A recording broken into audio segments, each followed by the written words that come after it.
Greetings. I am Dr. Noni Davis coming to you from St. C Academy, um, legacy owner of St. C Academy, giving honor to my father, the late William Edward Davis, and my mother, Sylvia Davis, who is still with us here on in this plane. Um, Today, I wanted to talk about freedom libraries. And so we have learned so much about the hidden gems of African American history. And I have discussed like the first African American agencies, like the Freedmen's Bureau, created to address the needs of African Americans following our enslavement and our successful um, our successful yeah, I guess it would be an attempt to be free in this country. We won that war. And so we started Black Wall Streets, we started universities, we created hospitals, we did mutual aid societies and insurance companies and all of this stuff, schools, everything that we needed in our community, and banks as well. I forgot to say that one. And what has uh, co- become a consistent theme is that our systems are grounded in African ways of knowing. Our worldview of community, of collaboration, to enhance our collective existence. This is what we do as African people, people of African descent. And so I am currently reading this book, Let the Circle Be Unbroken by Marimba Ani. And I wanted to just read this passage before I begin our this dive into freedom libraries. I want to talk about freedom libraries. So this is page 22 and 23. I think the 24 is it's a little long, but I'm gonna try to, move through it quickly. There are the areas of more obvious retentions where any African can recognize the motherland if he or she has seen her. But these examples of African culture in New Europe, America, will not mean much if we do not become more aware of ourselves as people. The retentions are in jeopardy and will lose their vitality if those who maintain them are not politicized. Let us recognize the power within us. This is our, I think we're in the middle of making this political. We'll, again, and it's even more resound. And what of those who carry no obvious signs of African culture? Are we African? Let us move to an argument more difficult to make in an area of great consequence. What happened to the African in North America? In North America, they left us nothing. They took the material aspects of our culture and prohibited the continuance of our traditions. They took our drums, unconsciously understanding their meaning. In terms of the African worldview, they attempted to isolate us, to cut us off from our source of spirit. For the African, this set of circumstances was critical, and even more, it was disastrous. For us, spiritual isolation implies permanent death, and our very existence was in jeopardy. In order to survive as Africans, in order to survive spiritually, we had to create meaning. We had to create order in the midst of chaos. The slave order was unacceptable. For within it, our lives were insignificant. To be African was to be nothing. We were forced, therefore, to create something different, some form within a modality compatible with the African worldview, through which we could make contact with the source. We needed a form through which we could be energized. What an impossible task to make sense of senselessness. Yet, this is what African value demanded. That worldview, in turn, forced us to make just enough sense of the insanity of slavery, to create just enough of a belief system to enable us to reestablish on foreign ground that driving energy for a continued vital existence that is the birthright of all descendants of Africa. It was just enough, like finding the end of the thread. We made contact with a source of energy so powerful that it allowed us to withstand confrontation with the most destructive force in human history. We survived the disastrous implications of Western European domination. Let's see. Faced with the realities of slave existence, we had to find ways of expressing, energizing, and revitalizing their spiritual being. um, we had it salvaged from the wreckage of the Holocaust, the effects of which were to last for more than 400 years. For unless the spirit was expressed, it would not be renewed. And if it were not renewed, the circle would not be complete and it would die. Let the circle be unbroken out of the chaos and trauma of slavery. The spirit of Africa was reborn in the form of the African American ethos. And I thought that was so relevant because we the podcasts that I've been doing are just continuously letting us see what do we do, what is our relationship to Africa, what have we brought in. And last week with the banking systems that I introduced, we found out that susus. I mean, for me, it was a discovery of how susus were influence our organization of our businesses, of our Black Wall Streets. And that's why they were so successful. And so today, I wanted to go down this road with uh, our understanding of libraries. Now, most of us have heard, well, there's, you know, we've got, we had ancient universities, and there's always been this determination by white determination to make Egypt white. White determination to make Egypt, which literally means Kemet, means land of the Black people, um make it white.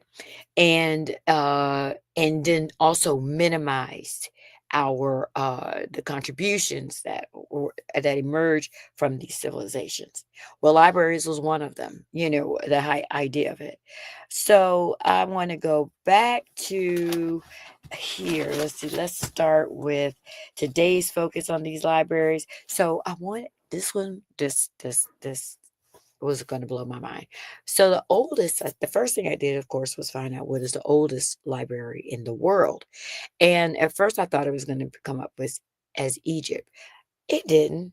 It came up as uh, Morocco. This is the Marco Fez's world's oldest library.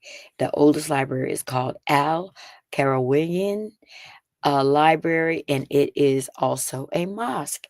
Now, this library dates back to 859 AD.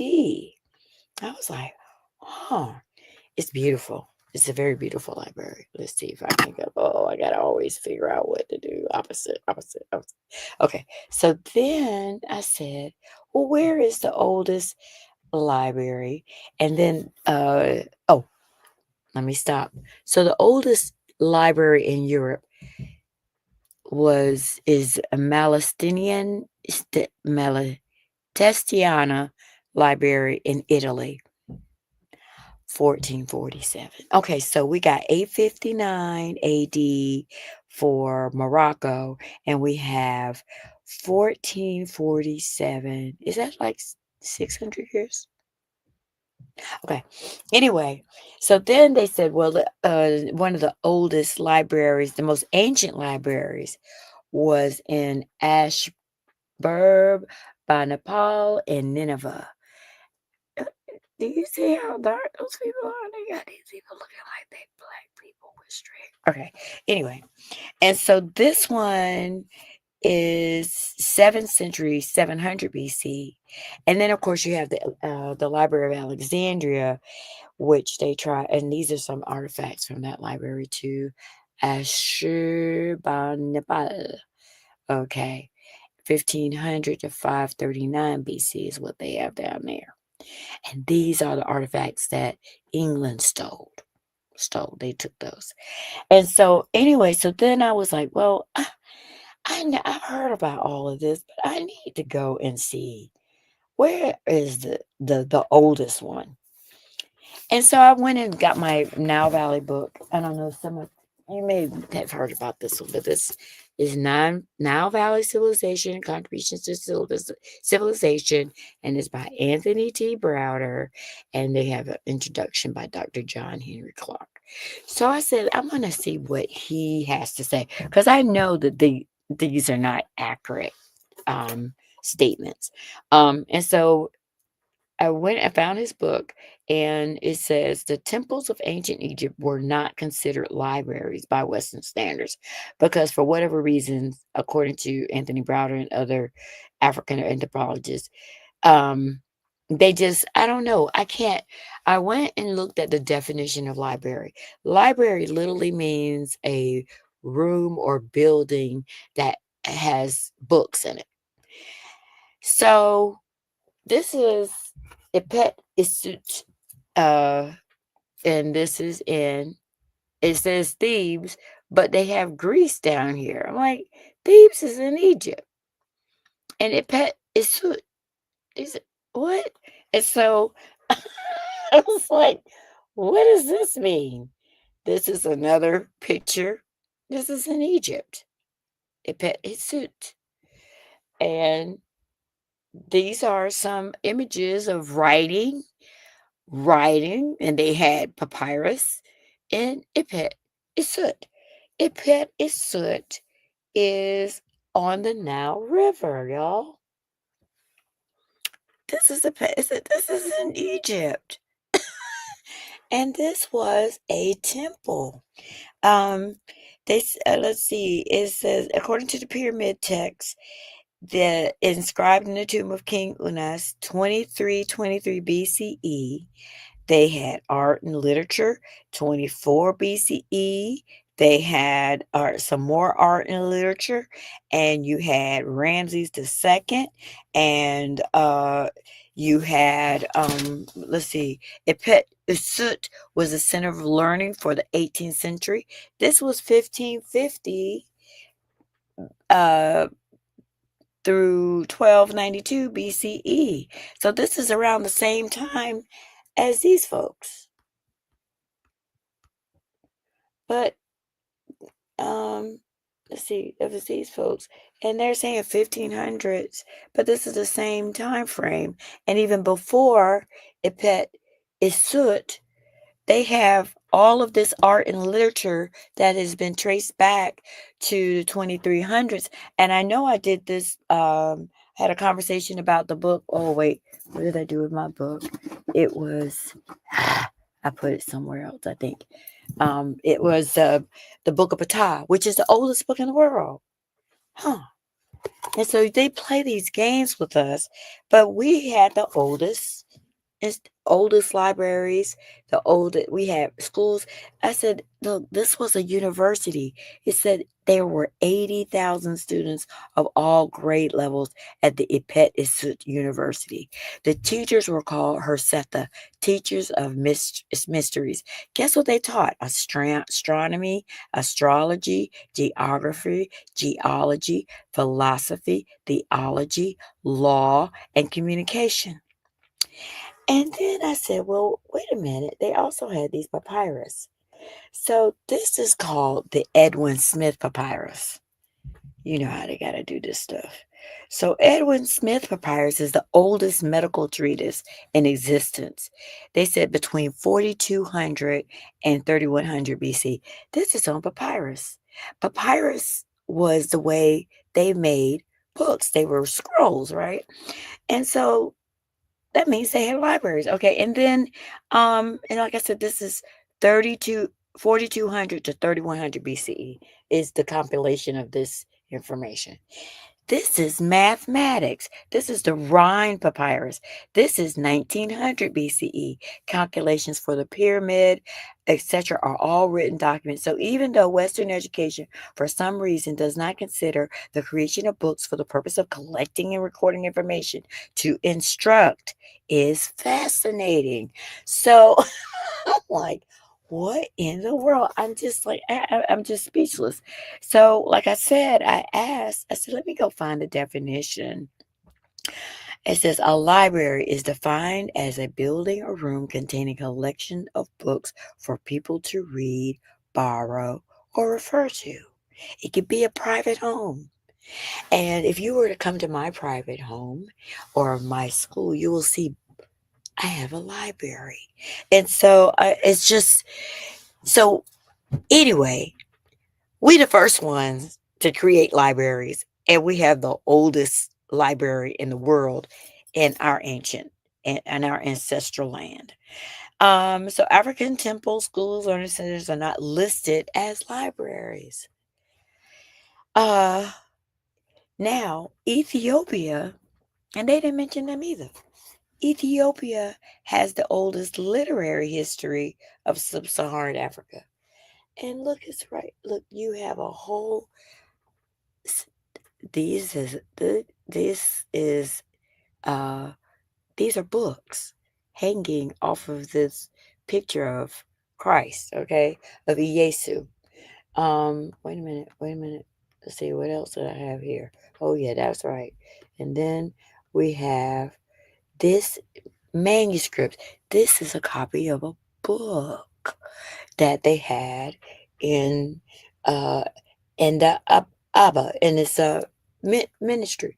This these are some more books, Ethiopian books in a monastic church. And whoa, look at there. These are children reading ancient books written in Ethiopia. And oh my goodness. Wow. So Ethiopia has the oldest literary history of Sub-Saharan. They said they have 200,000 manuscripts dating as early as 400 AD. So we got Morocco way over here, but Ethiopia had biblical libraries 400 AD. Literature, they said there's literature in monasteries and libraries all over the place. And according to Europe, this is the European Research Council that found this information. And then the HMM one Global Operations did a project in Ethiopia. And so there are libraries all over Ethiopia with documents as early as 400 AD. And we talked about how they had the oldest churches as well. Um, and then I said, let me see. I don't know if I pulled up a picture of Ethiopia. Let me see if I can find it. I mean, of Timbuktu. But I did talk about that too. I think I've had pictures of Timbuktu and the Sankore University. Here we go. Images. There you go. So this university is the site of the first African university. And so, wait, look at there. Is this thing was started. Now this is what Abubakari, not Abubakari, but Mansa Musa eventually created. This was what he built. But the university began in 1100. And that date is a little something. They said a woman named Buktu, who was a caravan, who ran care, who provided um, food and accommodations for people who were on these caravans. She was the one that is. They believe that Timbuktu is named after. And then there was something else, but I've heard the one about the women before. What is crazy is that they have 60 libraries in Timbuktu. They had 60. And it was the most profitable trade was books. The most profitable trade in Timbuktu were books. They have four. They also had they have 400,000 manuscripts between the 11th century to now, and this is 300 years before the first European library, the 1100s. That would be that, you that time frame. Now they also found thousands of documents in Makuria Empire, and they were written in 8,000 languages, and this was in Mauritania. And this is and there 700,000 manuscripts uh, in sub-Saharan Africa. And when you talk about the Mali Empire, they said the Mali Empire. I went and read it. They said the Mali Empire is larger than Western Europe. So when we think of Western Europe, that's Portugal, Spain, France, Germany, England, Hungary, and all those places over there, Liechtenstein, that it's larger than, it's almost the size of half of Europe. I mean, no, yeah, we can't, I forget some of these other places. I'm not talking about Norway and Sweden. They have large land masses, so, but Europe is only 10 million miles long in American square miles, where, well, this was over 1 million miles, square miles was the size of ancient Mali, which a lot of us have ancestors that came from there. So, uh, anyway, I just, I just find it so intriguing. But, so good governors in Africa said that also, I mean, that's where I got the documents about the Timbuktu. But it's been so destructive. We think our academic intellectual proclivity is because of our proximity to whiteness. A lot of us do. Oh, well, without white people, we would not know. And fortunately, many of us are learning that that's nonsense. But even libraries are our creation. And a- and there's almost 600 years difference between the oldest library that has the first and oldest library that has been open over a certain amount of time is in Africa, and it is almost 600 years older than the European one. And then even Timbuktu is about 300 years older than the first libraries in uh, uh, Europe. 1447 is their first one. And so, we got to deal with this foolishness. But what I wanted to do now is just uh, talk about the first African American libraries. And the first African American library was the Louisville, let's see, Western Branch Library in Louisville, Kentucky. I was like, oh, wow, look at that. And it's so cute. 1905. Now, they say Andrew Carnegie funded the construction of a building, but in the meantime, black family gave ownership, or no, gave authority or permission to use 3 rooms in their house to create to start the library, and then by 1905 they had their building. The first African American librarian, oh no, this is another picture that's the picture of the library.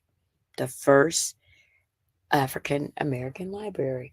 And then this guy right here, Edward Christopher Williams, was the first African American librarian. And I think that was 1896. And so let's see. So what else do I have for the first African American librarian? Now the first he was Edward Christian. That first African American librarian was Edward Christian Williamson, and he got a master's degree in 1899. And he worked at Howard University. And then I wanted to talk about freedom libraries because I had never heard this term either. So, freedom libraries were a revolutionary response to anti-education for Black people during the 60s in southern cities. And there's a book written about it called Freedom Libraries: The Untold Story of Libraries for African Americans in the South. It was written by Mike Selby in 2019. Now, according to the Zen Education Project, civil rights legislation did not guarantee civil rights. So even though Africans had gotten their civil rights, they were still being denied access to these libraries. So they were not allowed to even go in them. So forget about getting a book. You can't even go in there. So libraries emerged, freedom libraries emerged. So this is one of the freedom libraries that emerged. People, and these libraries could be small, they could be like somebody's house, whatever. But do you know, well, yes, you do know. What do you think these people did when they found out that these people had turned their houses and these little rooms and these little special places into libraries? They burned them down. They attacked the workers because these were civil rights civil rights voter registration people who came down and created these libraries and worked in them. And so they bombed them, they destroyed the property, and then killed some of these people who had the audacity to want to make reading books available to other people. That's just, we're just under this demonic regime. These libraries, they say, ranged in size, quantity, and quality of materials, and were always targeted by white violence. Um, Other historical figures, I thought this guy was interesting. His name is William Whipper, and in 1804, no, 1800s, I think. He was an African American abolitionist in Pennsylvania, and he created the Reading Room Society, and it was a social library. So he was born in 1804 and died in 1876, and he did that in Philadelphia. So we also have the Schomburg, and the Schomburg Center was, by Arturo Alfonso Schomburg, and he created this in 1920. And then we have Cheney University. They had their first library in 1909. But, I live in North Carolina, and so I wanted to also show a little bit of our own history here. And I was just so excited because I had never heard of the Durham Colored Library. Now I introduced Dr. Aaron Moore McDuffie, Dr. Aaron McDuffie before, and he was the man who was instrumental in creating our first uh, hospital, the first, oh my goodness, the Lincoln Hospital here in North Carolina, here in Durham. And so he also created a nonprofit and bought a building called and made it the Durham Colored Library. And he did this in 1916.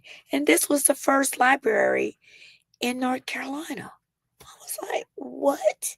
And then, of course, we now have Stanford L. Warren, and this one was 1919, I think. Stanford L. Warren. No, sorry, 1940. So, and this is named after Stanford L. Warren, who also worked with McDuffie, Dr. McDuffie, to create the first Lincoln Hospital. So they were pulling these African American communities were pulling their funding to start these libraries, and Stanford L. Warren was only the second Black library. So the first one was this one, and they said it was located at one point. It was located inside White Rock Baptist Church, but Stanford L. Warren was the second um, African American library, and so this one, Durham Colored Library, was the first in North Carolina. So I think, sometimes I get exhausted by this research because um, for me personally, it is a journey of discovery. It's micro information. Some people can say, "Oh, this is just little dots," but when you connect all these little dots, you see our connection to our African legacy. You see the exceptionalism of African Americans, and then you understand that this is our legacy. Exceptionalism is our legacy because we did everything first anyway. So you're like, what? The first libraries and the oldest libraries in the world are in Africa. And then we come over here and they struggle and fight with us and don't think we can do it. But we are just doing what we were already doing. Already doing. That's all we were doing. And so Ashe, everybody. We just are great people, and just continue your greatness and know that there's nothing that can destroy us. There's nothing that can destroy us except, when God gets tired of the earth because of all the pollution. That might be what takes us out. But anyway, Ashe, Ashe.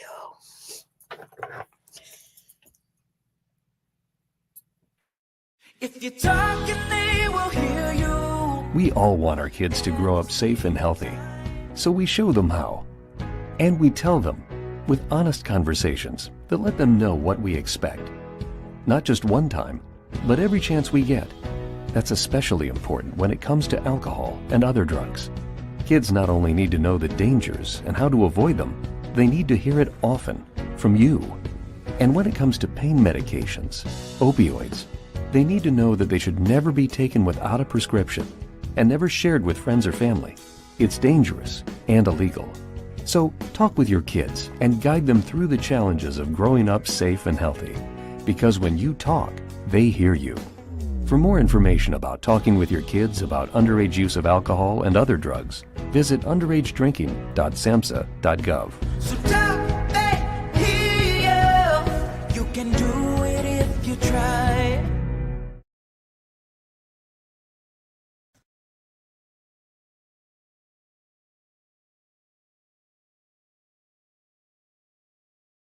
I'm a St. Cia student. Of course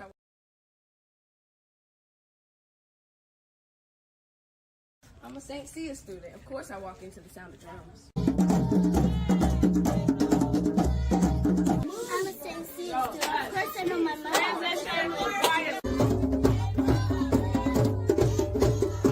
I'm a St. Cia student. Of course I can play the drum. I'm a St. Cia student. Of course I can work with my hands. I'm a St. Cia student.